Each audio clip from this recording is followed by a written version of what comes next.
আপোনালোকে আপোনালোকৰ গাত কেতিয়াবা আপোনাৰ বেচু নিচিনা আপোনাৰ ঘৰতকৈ যেতিয়া ডাঙৰ হৈ যায়, দমলা দমল পাতে, পুজ ওলায়, পানী ওলায়, তেজ ওলায়, সেইটো গম পাই যাব আপুনি বেচু। বেচু হ'লে আপুনি কি কৰিব? বেচু হ'লে মই আপোনাক দুটা ঔষধ দিম। বেচু হ'লে কি কৰিব লাগে, আপোনালোকে কিন্তু খজুৱাব।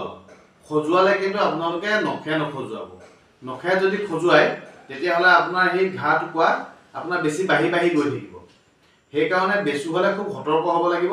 অকণমানি বাঁহৰ মাৰি এটা লৈ পেলাই খুচৰি দিব, ঠিক আছে? খজুৱালে আপুনি সেই মাৰিটোকো আপুনি হাতত লৈ ৰাখিব, থৈ দিব আপোনাৰ ওচৰত। এতিয়া কি কৰিব? বেচু হ'লে আপোনাৰ ঔষধটো কি? টেঙেচি টেঙা চিনি পায় নহয়, ডাঙৰ যিটো টেঙেচি টেঙা পাত অলপমান ঠাৰিয়ে সৈতে ছিঙিব, ছিঙি পেলাই পিচিব, পিচি পেলাই সেই বেচু হোৱা জেগাটুকুৰাত আপুনি লগাব। আৰু এটা দিছোঁ আপোনাক ঔষধ, আপোনাৰ এৰাপাত চিনি পায় নহয়, এৰা গছৰ পাত এখিলা হ'লেই হ'ব।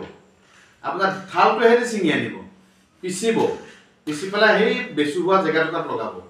আপোনাৰ যদি আপুনি কণ্টিনিউ যদি কেইদিনমান লগায়, 15 দিনমান, তেতিয়াহ'লে আপোনাৰ খুব সোনকালে বেচু ভাল হ'ব।